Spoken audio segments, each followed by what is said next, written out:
A huge fire burning at the Marco Polo building on Kapiolani Boulevard. It's still going strong now, about 3 hours into when it started. Multiple units on several floors up in flames, and there are reports of people trapped in their units, and pieces of the building have come crashing down. We first told you about this breaking news in a push alert, and the fire has been burning ever since. We have a full crew monitoring the situation, including my co-anchor Howard. Well, Marissa, thank you very much. You know, we've been here for a couple of hours now, and you mentioned debris. It hasn't just been small pieces. It has been large chunks of metal, plaster, glass, everything falling. I'm going to have my cameraman, Ken, if you could direct the camera up to the 26th floor. That is where this fire started. The first alarm came in at about 2:15 this afternoon. And usually when we see fires in Honolulu, we see fires that are extinguished relatively quickly, although hours later, the flames were still shooting out of this unit. Now, as you can see now, the flames seemingly have been controlled, but what is left of those units there where the fire originated, obviously quite a mess, and it's pretty safe to say that there will be dozens and dozens of people that likely will not have a place to call home when this fire is finally extinguished and the okay is given to allow these people to get back into the units. I want to bring in Bridget Namata here because Bridget has been here on scene since this fire first broke out. We don't see, despite all these high-rises here, situations like this very often. It was chaos, to say the least. Oh my gosh, it was absolute chaos here. Dash crews have been working on this fire, and they've been fighting a fire at this high-rise building for a few hours now. And in fact, new information continues to roll in since the fire was first reported around 2 p.m. People have been watching in horror as huge chunks of the building, like Dash mentioned, continue to fall off. Here is what we know so far. Firefighters tell us that the blaze started on the 26th floor. How it started is unknown at this time. 20 fire units have been responding to the fire here at the Marco Polo building. We are told HFD says the building was evacuated. However, there were reports of people trapped in the building. How many is unknown at this time. EMS also confirms that people are still making their way out of the building. We are told residents in multiple units on the 26th floor are sheltering in place in a deteriorating situation. The fire has spread to several units right now. I don't have the accurate number of how many units are involved with this fire. At least several is the information that I have right now. We had people report that there are people unaccounted for on several floors around the fire. We are making sure we are addressing every concerns as far as persons in the building, making sure that everyone gets out safely.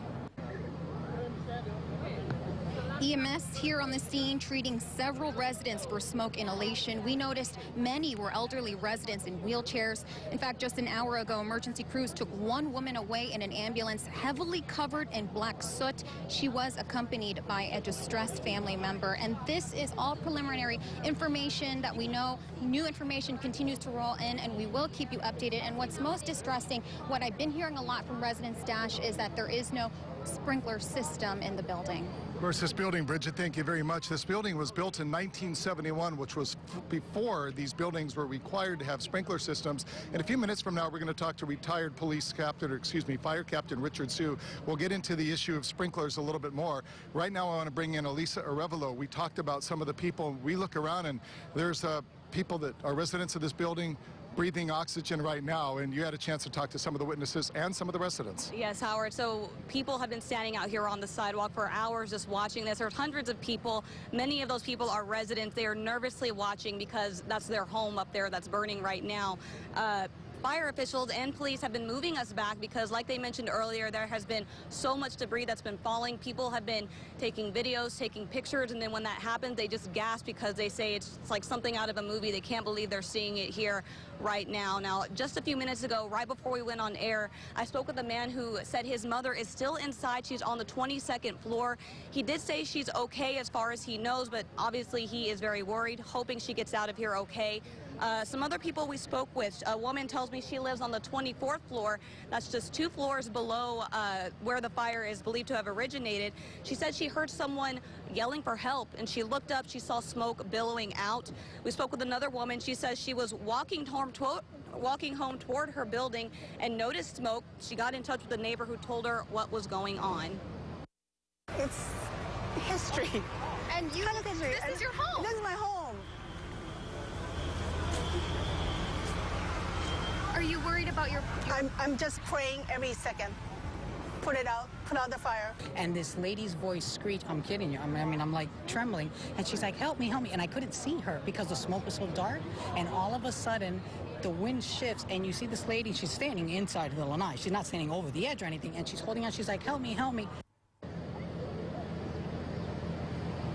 Now, Red Cross is on scene. They gathered a group of residents earlier. We saw some volunteers walking around. They gathered those residents and said, hey, if you're a resident who lives inside that building, we will be here to help you. They're assuring them not to worry.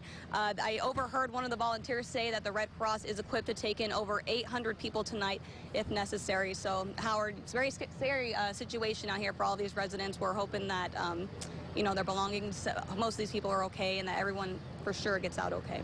Elisa Revelo, thank you very much. Obviously, at this point, the belongings are secondary.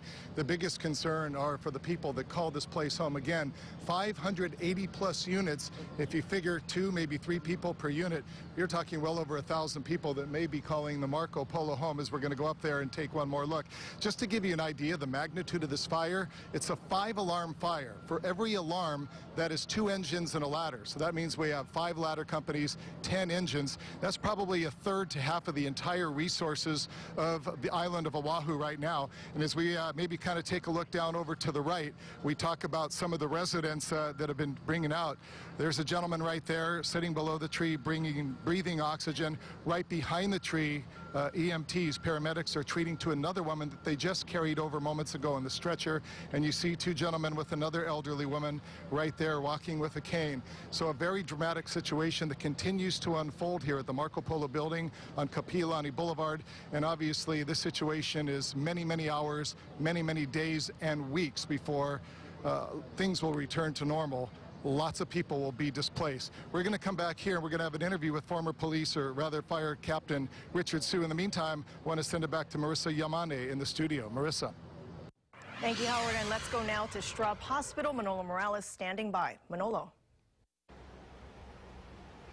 Well, Marissa, yeah, here at the emergency room just outside of it, where we know at least 3 patients have been brought in from that fire. In fact, this ambulance right behind me just brought in a woman in a gurney. Now, it looked like she was conscious, but certainly if she was injured enough, that was brought here in a gurney. And there was another, actually, ambulance about a half hour ago that brought in 2 other patients, a man and a woman. Now, the man was able to walk in on his own into the emergency room, but there was also a woman that was brought in a gurney in that ambulance, and in that case looked like they were covered with soot and some ashes. And now I did talk to some of the staff members here at Straub, and they are expecting more. They've already been told that you know, there could be more patients coming in here. They are on standby alert, sort of an all hands on deck type of situation. Certainly for the personnel here at the emergency room and at the burn units here, they are already bracing for the worst and ready for more patients if they're going to need to treat some more. Now, we've also been told that some people were also treated at the scene for smoke inhalation. We will certainly keep you updated on anything else that happens here. Marissa, back to you. All righty, Manolo, I'm going to take it from here. We're back here at the Marco Polo building. I want to bring in former fire captain Richard Su. A lot of people remember this man because he was the public affairs, public information officer. You were the man that we interviewed when it came to fires for many years. You were with HFD for 27 years. We have not seen, despite the proliferation of high-rise buildings in this state and on this island, this is something that we don't often see here in Hawaii. That's correct, Howard. The last one was First Interstate, April 1st, 2000. And I responded to that fire. So it's been 17 years since we've seen a fire this large. And the reason, this building, like the First Interstate, is not sprinkled. There have been many attempts by the City Council, by many agencies, to require these buildings to be retrofitted with sprinklers. A lot of the building industry officials and homeowners associations and residents have pushed back because reality is it could cost $5,000, $10,000, $15,000 per unit. But it's worth the cost of a life to do it. That's correct. And look at this building. First Interstate was vacant for 1 year after the fire. Who knows how long this building is going to be vacant before the residents can go back, unfortunately. the one thing that we never saw was a lot of water pouring out of the building. How difficult is it, or is it impossible to get a hose up 26 floors? Okay, once you start this kind of fire, it takes elevators, and our brothers and sister firefighters are up there lugging it up, trying to connect to the heads in the exit wells and try to get it out there. It's really hard. Even the people that are trapped in apartments, it's just an ugly situation to be in. My final question is, you heard Elisa Arevalo saying she talked to some residents, a gentleman who spoke to his mother, who's sheltering in place on the 24th floor, just 2 floors below where this fire ignited. What is the advice? What is the recommendation for people if you find yourself trapped, forced to shelter in place in a high-rise building? The best thing you can do is get yourself away from the heat. So if you have the time to get cold towels, put it at the exit, at the doors, so prevent that smoke. It's the smoke that really will affect you. So the best they can do is like shelter in place, go to the bathroom, but make sure all the doors are shut in between the stairwell, the hallway, and that back area. Former Fire Captain Richard Hsu, thank you for coming out of retirement to help us out today. You're welcome. Very good to see you. One more note, if you've ever been in this Marco Polo building, there's a lot of vents. You can see those little slatted areas in there. This building is a wind tunnel. You open doors, the wind whips right through. That obviously did not make it any easier, as it probably really helped to whip the flames up into a frenzy. We're going to continue to monitor the situation. We will be back here at the Marco Polo building with more. But for now, Marissa, we're going to send it back to you in the studio.